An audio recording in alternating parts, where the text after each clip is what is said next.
कक्षा 10 के देखिए सभी विद्यार्थियों ध्यान देकर सुने। आज के इस वीडियो में मैं विषय विज्ञान का काफ़ी इम्पोर्टेंट आप सभी को प्रश्न पत्र बताने जा रही हूँ ताकि आप सभी अच्छे से अच्छे अंक से स्कोर कर सकें।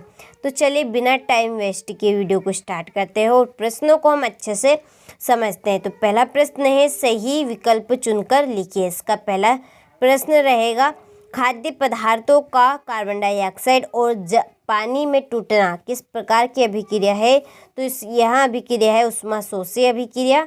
दूसरा प्रश्न है, Fe2O3+2L तीर का निशान Al2O3+2Fe ऊपर दी गई अभिक्रिया है, तो कौन सी अभिक्रिया है? विस्थापन अभिक्रिया। ठीक है। तीसरा प्रश्न है, किसी रासायनिक अभिक्रिया में भाग लेने वाले पदार्थ कहलाते हैं, क्या कहलाते हैं? अभिकारक।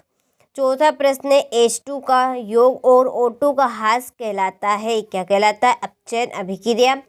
पांचवा प्रश्न है, टूटी हड्डियों को जोड़ने के लिए प्लास्टर चढ़ाते समय किस पदार्थ का उपयोग होता है? तो कौन से पदार्थ का? प्लास्टर ऑफ पेरिस का। छठा प्रश्न है, दही में पाए जाने वाला अम्ल है कौन सा? लैक्टिक अम्ल। ठीक है। तो चलिए आप यहाँ से इन प्रश्नों का अच्छे से स्क्रीनशॉट लो और प्रश्नों को आप अच्छे से कंप्लीट करें। इसके बाद में अगला प्रश्न कि मानव शरीर में ऑक्सीजन परिवहन के लिए उत्तरदायी वर्णक डेटाडेस होता है हीमोग्लोबिन। दूसरा प्रश्न है, पादपों में जल का संवहन डेटाडेस ऊतक द्वारा होता है, तो जाइलम द्वारा। तीसरा है, कपाल तंत्रिकाओं और मेरु तंत्रिकाओं से मिलकर डेटाडेस तंत्रिका तंत्र का निर्माण होता है, केंद्रीय तंत्रिका तंत्र का। चौथा प्रश्न है, अग्नाशय से निकलने वाले प्रोटीन पाचक विकर का नाम डेटाडेस है, ट्रिप्सिन है। और पांचवा प्रश्न है, मनुष्य में प्रत्यवर्ती क्रिया का केंद्र डेटाडेस होता है मेरुरज्जु। मनुष्य के मस्तिष्क में सोचने वाला भाग प्रमस्तिष्क होता है। ठीक है।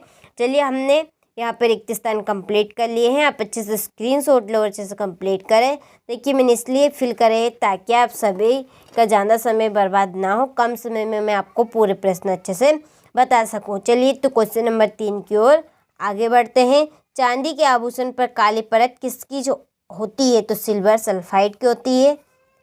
दूसरा प्रश्न है, CaOCl2 का प्रचलित नाम क्या है? विरंजक चूर्ण है।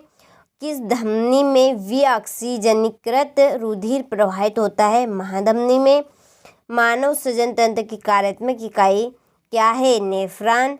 किस हार्मोन की कमी से मधुमेह रोग होता है? तो इंसुलिन के द्वारा। और एक आपतित किरण समतल दर्पण 30 डिग्री का कोण बनाती है, तो परावर्तन कोण का मान क्या होगा? कितना होगा? 30 डिग्री। ठीक है। तो चलिए आप यहाँ से इन प्रश्नों का स्क्रीनशॉट ले लीजिए और इन प्रश्नों को अच्छे से कंप्लीट कर लीजिए।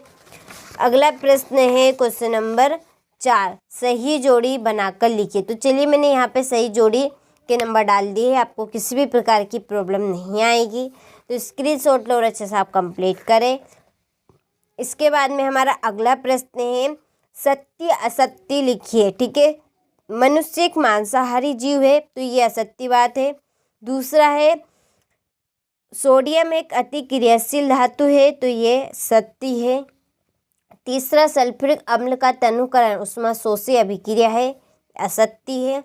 CaCO3 ऊष्मा CaO, इसके बाद में प्लस CO2 ऊष्मी अपघटन अभिक्रिया है, तो ये सत्य है। बाया आलिंद ऑक्सीजनित रक्त को दाएं आलिंद में प्रेषित करता है, तो ये सत्य है। केक व पाव रोटी बनाने में बेकिंग सोडा पदार्थ का उपयोग होता है, तो ये भी सत्य है। ठीक है।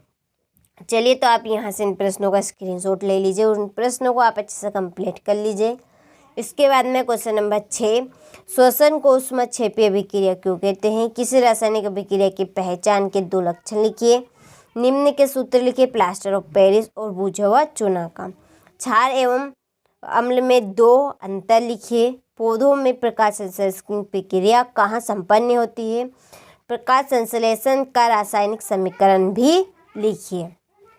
रक्त और लसिका में 2 अंतर लिखिए। आयोडीन युक्त नमक का उपयोग करने की सलाह क्यों दी जाती है? ठीक है। चलिए आगे का प्रश्न है कि मनुष्य में प्रतिवर्ती क्रिया के 2 उदाहरण दीजिए। अब सारी लेंस के 2 गुण लिखिए। उत्तल दर्पण के 2 अनुप्रयोग लिखिए। प्रकाश के विक्षेपण की प्रक्रिया को स्पष्ट कीजिए। वियोजन अभिक्रिया किसे कहते हैं? रेडॉक्स अभिक्रिया क्या है? रासायनिक समीकरण लिखकर उपचयन अपचयन अभिक्रिया को दर्शाइए। वायवीय और अवायवीय श्वसन में 3 अंतर लिखिए। क्वेश्चन नंबर ये है 20। क्वेश्चन नंबर 21 धावन सोडा एवं बैंकिंग सोडा के 2 उपयोग इम्पोर्टेंट काफ़ी प्रश्न है ये। मानव मस्तिष्क का नामांकित चित्र बनाई, ये भी। और इसके बाद में क्वेश्चन नंबर 23। ठीक है, चलिए तो आप सभी ने इन प्रश्नों का अच्छे से स्क्रीनशॉट ले लिया होगा। ठीक है, तो कम समय में मैं आपको पूरे प्रश्न बताने का प्रयास कर रही हूँ ताकि आप सभी का कम समय बचे। ठीक है, ज़्यादा समय यहाँ पर व्यस्त ना हो, इसीलिए आप अच्छे से इनको स्क्रीनशॉट लेकर अच्छे से इनको कंप्लीट करें। 100% इसी में से आपके प्रश्न आएंगे। तो चलिए मिलते हैं आपसे अगले वीडियो में इसी तरह की इम्पोर्टेंट प्रश्न पत्र के साथ।